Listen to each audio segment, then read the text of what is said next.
Olá, então eu estou aqui refletindo um pouco, né, esses episódios que têm acontecido, é, têm me gerado, me obrigado me incentivado a refletir sobre uma série de coisas, e eu vou deixar registrado aqui e compartilhar com vocês, né, uns pensamentos sobre o jubilamento, né?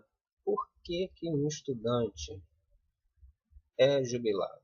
Por que que um estudante pode ter sua matrícula, ser desligado da sua matrícula de forma compulsória, né? Sem a sua vontade?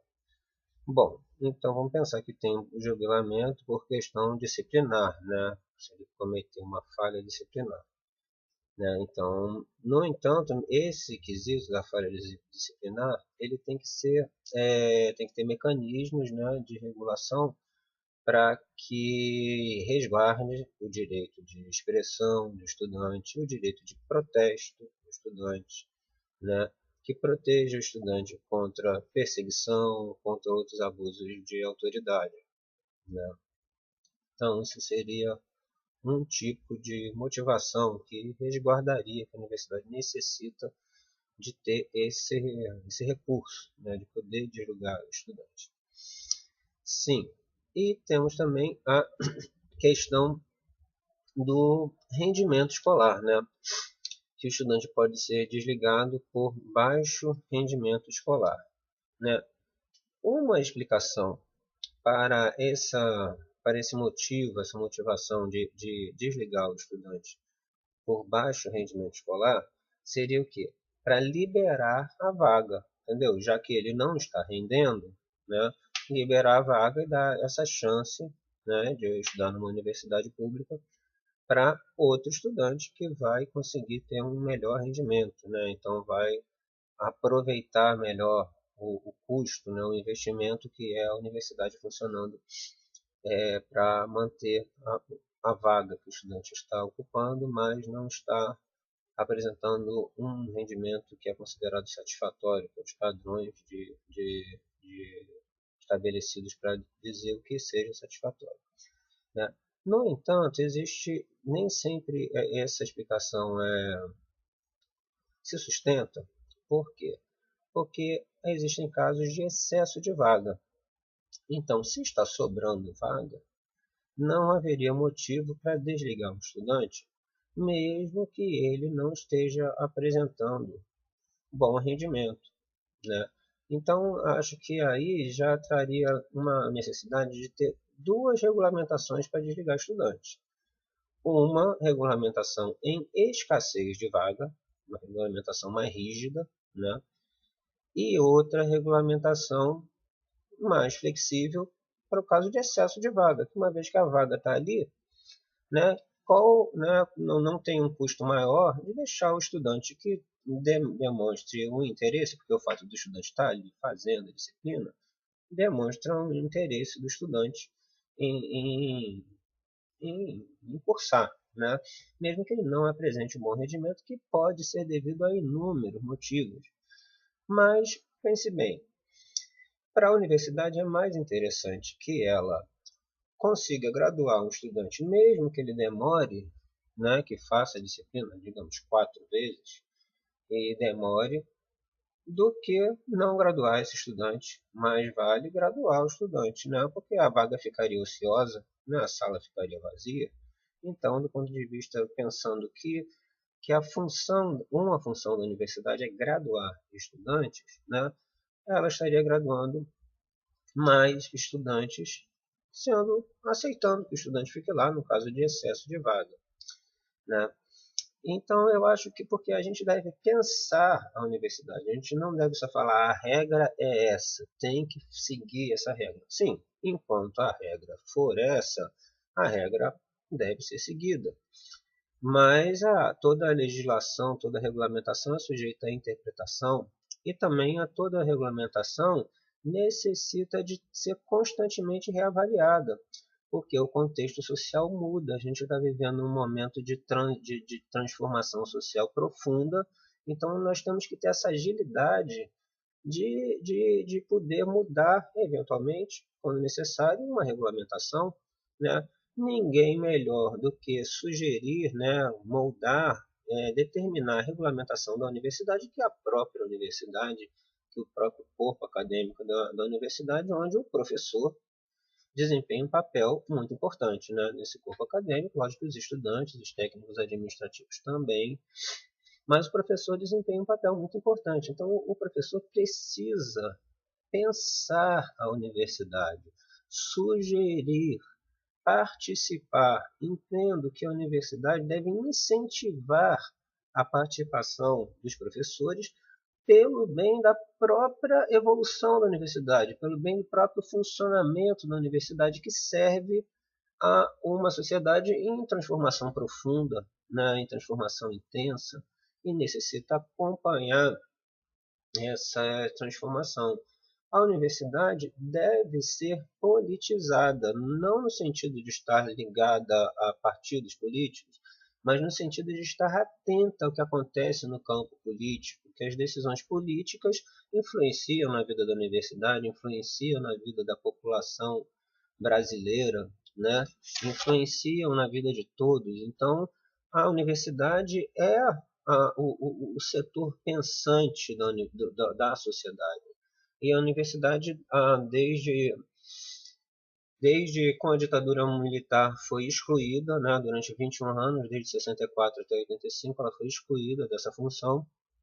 Na década de 80, ensaiou uma mobilização política pela reabertura, pela redemocratização, pelas diretas já, mas na década de 90 caiu num grande ostracismo político, num grande processo de despolitização, que é chamada, vários intelectuais chamam a atenção para isso. Recentemente assisti uma fala de Florestan Fernandes, né, já no meados da década de 90, já preocupado com essa despolitização da universidade, né? Então, e hoje em dia essa despolitização tá atingindo um nível muito elevado, muito grande. Então, nós, comunidade universitária, professores, técnicos, funcionários da UFAL, das outras universidades federais, principalmente das públicas, mas das particulares também, aqui no Brasil e no restante do mundo, na realidade de vivência imediata é mais o Brasil, não estão cumprindo essa função de estar presente politicamente, né, politizados, cientes, acompanhando os processos políticos, né? E o processo político não é nada muito distante, não. Por exemplo, é refletir sobre o que é o jubilamento, quais os mecanismos de jubilamento, por que tem que ter o jubilamento, né? E quais as questões que motivam, qual o papel da universidade. Então, a gente precisa pensar essas coisas, né? Vejam bem, a regra de jubilamento que tem que, por exemplo, que um estudante, se tiver baixo rendimento, abaixo de um determinado índice, por 3 períodos, pode ser desligado automaticamente. Sim, mas é uma regra que vem do MEC, não é isso? Então vem lá de cima, então vai para o Brasil todo. Acontece que Alagoas e Maceió têm um contexto sociopolítico, socioeconômico completamente diferente de Porto Alegre, do Rio Grande do Sul, ou de Curitiba, ou mesmo de Manaus, né? Então, aplicar a mesma regra de cima para baixo no Brasil todo não é uma forma inteligente, sensata de fazer as coisas, né? Sabemos que aqui o contexto social alagoano é gravíssimo e isso repercute no rendimento dos estudantes. O sistema de transporte aqui é super precário, né? O, muitos estudantes dependem desses ônibus que vêm das cidades, né, próximas a Maceió para vir para cá. Muitas vezes não funcionam em véspera de feriado e ocasiões assim, ou quando acontecem outros problemas, né? Então é um sistema de transporte muito precário. Mesmo quem mora na cidade terna com um sistema de transporte que é muito precário. O ensino fundamental é absolutamente falido, né? É, o contexto econômico é lastimável, né? A grande maioria da população vive com menos de um salário mínimo, metade da população vive com menos de meio salário mínimo. 80% da população vive com menos de um salário mínimo, dados de 3 anos atrás, e hoje em dia não mudou muito, né? A própria infraestrutura da UFAL ainda é muito precária, né? Por exemplo, a falta de livros na biblioteca. Recentemente eu fiz um trabalhinho de investigação com alguns estudantes aqui da Química e vimos que as matérias que mais reprovam aqui na Química, segundo o que os estudantes obtiveram na investigação deles, são as matérias que não têm livros na biblioteca suficientes para atender. Então, quer dizer, o estudante não tem sequer o livro que ele necessita para estudar e está sendo cobrado rendimento escolar. Então, acho que, por exemplo, observado todo esse contexto, poderia ser uma regra diferente para para Maceió, diferente de Porto Alegre, diferente de Rio de Janeiro, né? Diferente de Brasília, né? Mas não. Digamos que é a mesma regra para todos. Então a gente precisa pensar isso. A gente não pode aceitar as coisas de cima para baixo como um soldado aceita a ordem do superior no meio de uma guerra, né? Então o sistema militar é uma coisa, precisa funcionar com aquela hierarquia dura porque vive é treinado para o ambiente extremo da guerra, né? Que não tem espaço para questionamento, né? Mesmo assim, ainda às vezes algumas situações até as regras, as ordens dos superiores podem ser desobedecidas. No entanto, entendeu? Mas a gente precisa pensar a universidade. A gente está muito despolitizado, a universidade está muito assim descerebrada. Não pensa. Sócrates, há cerca de 2.500 anos atrás, deu uma contribuição enorme para ao pensamento no planeta Terra, que desenvolveu, por consequência disso, a ciência, com Aristóteles e Platão e outros discípulos deles, com apenas uma ideia que pode ser resumida numa frase, que uma vida irrefletida, uma vida não refletida, não merece ser vivida. Então, com a contribuição de Sócrates, se desenvolveu toda a compreensão do universo, porque ele questionando, refletindo, né? Por exemplo, Aristóteles descobriu que o golfinho não é um peixe. Olha que grau de questionamento que tem pegar aquele bicho que vive no mar, tem barbatana e falar isso não é peixe, isso aqui é mamífero, é mais parecido com boi. Né? Então, quer dizer, só questionando profundamente o establishment, né? O conceito estabelecido que o progresso se dá. A gente precisa ter isso, na universidade, né? Então, a gente tem que refletir, não pode aceitar as coisas de cima para baixo, né? O contexto social, econômico, né, tem que ser levado em conta quando vai se determinar uma política de desligamento de estudante para o próprio bem da universidade, porque ela acaba deixando de formar estudantes que poderia estar formando e estaria cumprindo melhor sua função. Né? Isso que eu estou colocando é para que a universidade cumpra melhor sua função, para que a sociedade ela cumpra nesse sentido de contribuir para que a sociedade fique melhor em termos mais objetivos, que consiga formar mais estudantes.